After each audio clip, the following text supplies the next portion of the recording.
This is Bob Barr with Liberty Guard, inviting you to watch this exciting episode of the best of Bob Barr's Laws of the Universe. And of course, as always, visit our website and our YouTube channel, and always stay tuned for the next excitement coming from Bob Barr's Laws of the Universe.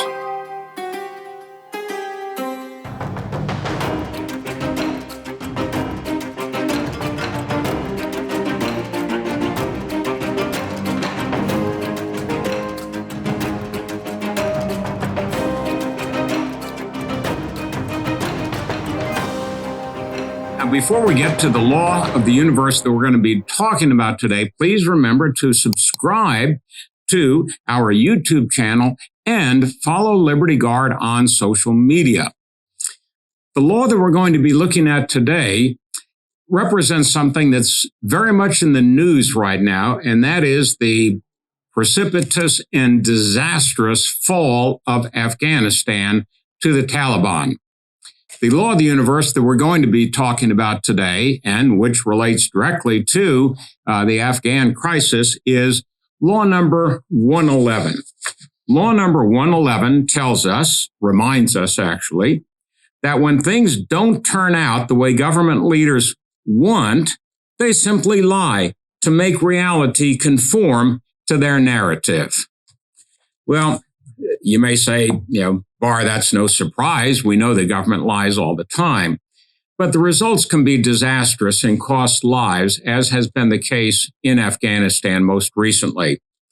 One of the reasons, for example, that President Biden assured the American people and the rest of the world that the Taliban would not be able to take over Afghanistan quickly at any rate, which they did, was because he said the Afghan military is 300,000 strong. That is, there are 300,000 active operational Afghans in their military. Your own intelligence community has assessed that the Afghan government will likely collapse. That is not true. Can you please clarify what they have told you about whether that will happen or not? That is not true. They did not reach that conclusion. So what is the level of confidence that they have that it will not collapse? The Afghan government and leadership has to come together. They clearly have the capacity to sustain the government in place. The question is, will they generate the kind of cohesion to do it? It's not a question of whether they have the capacity. They have the capacity. They have the forces. They have the equipment. The question is, will they do it? This is absolutely patently false, and our government has known for years that it's not the case. Yet they persist in lying to the American people to paper over or camouflage just how disastrous and how bad shape the Afghan military and its government actually was. This would be bad enough if you only have, by one study by West Point, the U.S. Military Academy, that places the figure of active Afghan armed forces at 90,000 rather than 300,000, or actually in excess of 300,000. That's bad enough.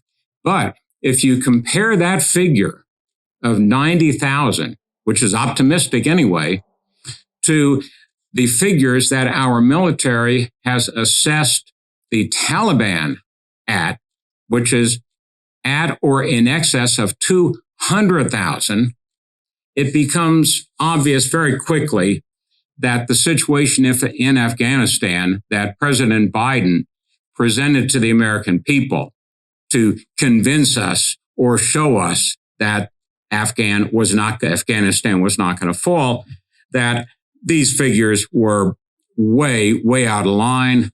And in fact, the country was in dire shape. You don't have to read a bunch of studies. Just talk with some of our military who have been over there in Afghanistan over the years. And to a person, at least everyone that I've spoken to, and I've spoken to a lot of our veterans that served in Afghanistan, they will tell you that the Afghan military is not and never has been a fighting force in our sense of the term. You're not ready. You don't have a helmet on. Najib doesn't have a rifle right now. How is he ready? It's like having 26 kids that I have to watch after. It really is.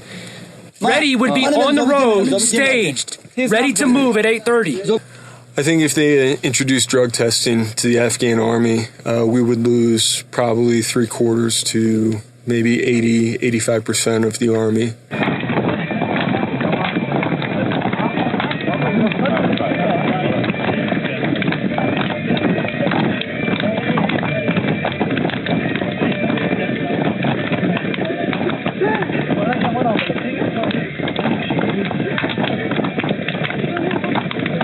If Biden and our government had not out and out lied to us about the situation in Afghanistan, the American people might have been able to do something to have prevented that disaster.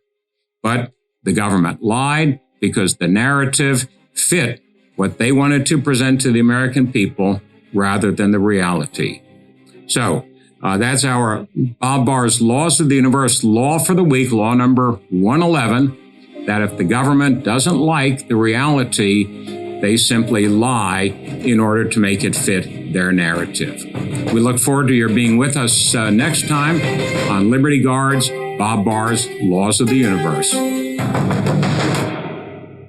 This is Bob Barr, and I'd like to thank you for having checked out our program here today. We appreciate your support, your participation, and encourage you to go to libertyguard.org to learn more about our programs and also to help support to further individual freedom and fight against government abuse. One of the ways, but not the only way we do this, is through Bob Barr's Laws of the Universe, but through many, many other programs in support of individual liberty and against government abuse. So please remember to join us. Go to libertyguard.org and join us once again for Bob Barr's Laws of the Universe. Thank you. You're not going out of your mind. You're slowly and systemically being driven out of your mind. This is gaslighting, and it is precisely what the left is doing to America. It's not a movie. It's real. It's happening right now, and it's dangerous. If the left is permitted to continue, it will irreparably undermine our history, our values, and our culture.